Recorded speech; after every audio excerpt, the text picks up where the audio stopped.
porque todo mundo parece estar assistindo animes diferentes quando o assunto é Hell's Paradise. De um lado, dizem que é a maior obra-prima visual da temporada, do outro, que o roteiro é uma bagunça sem sentido. Hoje eu vou te mostrar porque os dois lados estão certos e porque, mesmo com erros graves, você está cometendo um erro se não der uma chance para essa obra. Hell's Paradise, o Jigokuraku no original japonês, é um mangá escrito e ilustrado por Yuji Kaku. O anime mostra um ninja condenado à morte chamado Gabimaru. É enviado a uma ilha misteriosa e sobrenatural para buscar o elixir da imortalidade, e em troca, ganha sua liberdade e pode voltar para a sua esposa que tanto ama. Junto com ele, vai uma carrasco Sagiri, que é encarregada de executá-lo caso ele tente fugir. Hell's Paradise apresenta personagens moralmente instáveis. O anime chegou em 2023, produzido pelo estúdio MAPPA, e a segunda temporada foi lançada em março de 2026. Com toda essa estrutura, com toda essa riqueza de premissa, a obra ainda divide profundamente quem a assiste. Tem gente que termina a segunda temporada emocionado, tem gente que desiste no terceiro episódio da primeira com cara de decepção, e o curioso é que ambos os grupos têm razões legítimas para reagir como reagiram. Então eu vou te mostrar de verdade o que está acontecendo aqui. Vamos começar pelo ponto mais óbvio, pelo que mais aparece nas reclamações, o fanservice. Se você chegou em Hell's Paradise sem saber o que esperar, há uma boa chance de ter tomado um susto em algum momento. Os gurus celestiais, os imortais que habitam a ilha de Shinsenkyu, têm uma relação muito particular com o corpo, com a sexualidade e com a fluidez de gênero. Isso aparece na tela de forma bastante direta em cenas que para muita gente pareceram gratuitas, deslocadas ou simplesmente perturbadoras dentro do contexto de um anime de ação e fantasia sombria. Eu entendo essa reação. Quando você está no modo de assistir uma história séria, de ninjas, de luta pela sobrevivência, de peso moral, e de repente a obra coloca algo assim na sua frente sem preparação suficiente, a dissonância é real. Você não sabe como processar aquilo. Não sabe se é uma escolha narrativa ou se é gratuidade mesmo. E na dúvida, muita gente optou pelo caminho mais fácil. Fechou o episódio e não voltou mais. O resultado prático foi que uma quantidade considerável de pessoas abandonou a obra antes de entender que esse elemento tem uma razão de existir dentro da narrativa. A obra falhou em comunicar isso rápido o suficiente para segurar esse público. E isso é um problema legítimo de apresentação. Não é uma opinião de quem é sensível demais, é uma falha real de contexto. Mas se o fanservice foi a primeira barreira, a segunda foi ainda mais dolorosa para quem ficou. Hell's Paradise tem um hábito muito específico, especialmente no começo, apresentar personagens com carisma, com uma estética marcante, com aquela faísca que te faz pensar, esse eu quero conhecer melhor. E então eliminá-los antes que você tenha tido tempo de se conectar de verdade com eles. Isso não é detalhe pequeno. É uma armadilha que a obra coloca no caminho do espectador sem aviso prévio. Você começa a construir uma relação com alguém. Começa a querer saber mais sobre o passado daquela pessoa, sobre o que ela carrega, sobre o que a move. A obra te dá um vislumbre, e então a tira do jogo, sem cerimônia, sem luto. A próxima cena já começou, e você ainda está processando o que acabou de acontecer nos últimos 5 minutos. O ponto aqui não é que personagens não possam morrer. Mortes podem ser poderosas. Podem ser as cenas mais marcantes de uma obra inteira. Mas para que isso funcione, a história precisa ter dado tempo suficiente para que você se importasse com aquela pessoa. E Hell's Paradise, em vários momentos, simplesmente não deu esse tempo. E é aqui que chegamos na raiz de tudo. No problema que explica o fanservice mal contextualizado, os personagens descartados rápido demais, as mortes que não pesam como deveriam. O ritmo. O mangá de Yuji Kaku tem 127 capítulos. A primeira temporada do anime adaptou uma parte enorme desse material em apenas 13 episódios. A segunda encerrou o resto. No papel, isso pode parecer eficiente. Na prática, o que você sente é exatamente aquilo que todo fã de anime reconhece de longe.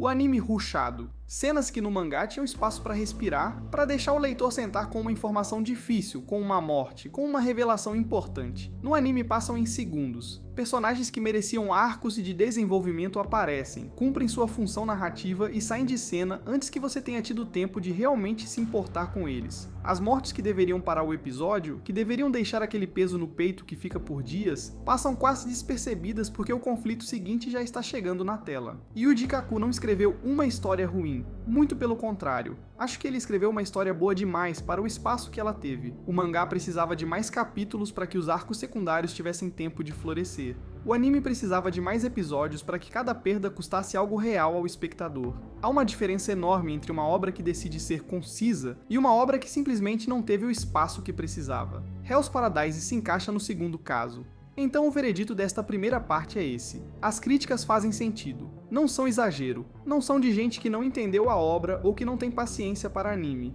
O fanservice desorientou quem não estava preparado, e a obra não fez o suficiente para contextualizá-lo a tempo. Os personagens que morrem antes de florescer deixam uma frustração completamente legítima, e o ritmo acelerado roubou da obra algo que ela precisava mais do que qualquer animação bonita: tempo. Tempo para que você se importasse, tempo para que as perdas doessem de verdade, tempo para que os personagens que foram criados com tanto cuidado pudessem realmente viver na memória de quem assistiu. Mas agora vem a parte que muda tudo.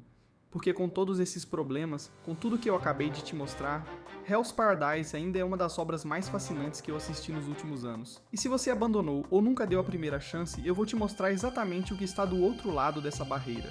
Eu passei vários minutos te dizendo o que Hell's Paradise faz de errado, e fiz isso de propósito, porque não estou aqui para defender a obra de olhos fechados. Os problemas existem, são reais e mereciam ser ditos, mas quando você olha para além deles, quando você atravessa essa primeira camada difícil, o que você encontra é uma obra que tem algo raro: coração. Um coração construído devagar, com cuidado, que vai se revelando aos poucos para quem decidiu ficar. E esse coração tem um nome: Gabimaru, o vazio. Esse é o apelido que ele carrega.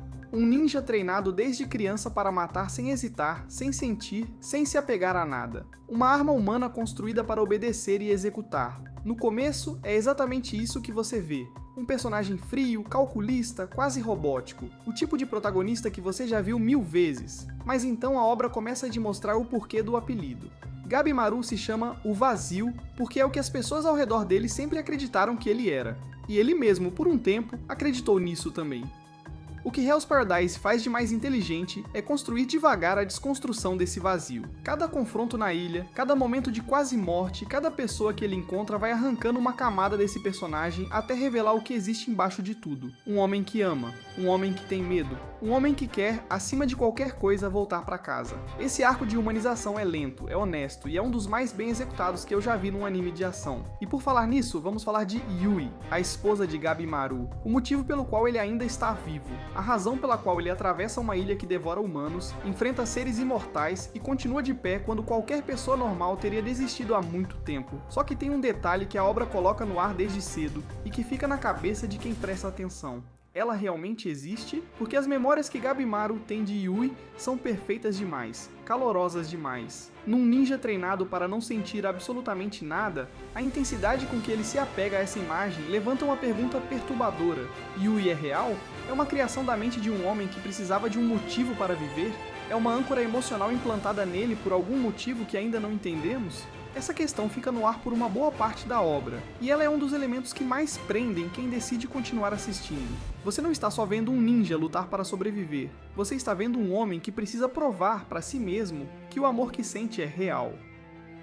Sagiri começa a história num lugar difícil e específico. Ela é mulher numa família de carrascos onde as mulheres simplesmente não são levadas a sério. Ela é boa, muito boa, mas vive num ambiente que constantemente questiona sua capacidade, seu lugar, seu valor, e ela internaliza parte disso. Ela duvida de si mesma de formas que você reconhece, que parecem reais, que doem de um jeito muito particular.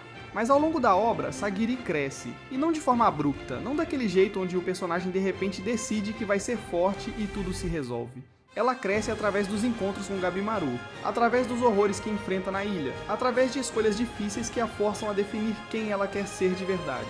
A relação entre ela e Gabimaru é um dos pilares emocionais da obra. Dois personagens que se reconhecem um no outro de formas que nenhum dos dois esperava. Uma das melhores coisas que Hell's Paradise faz é o que acontece com os personagens que sobrevivem à primeira parte. Porque os que ficam, os que passam daquela fase inicial brutal, são exatamente os que merecem estar ali.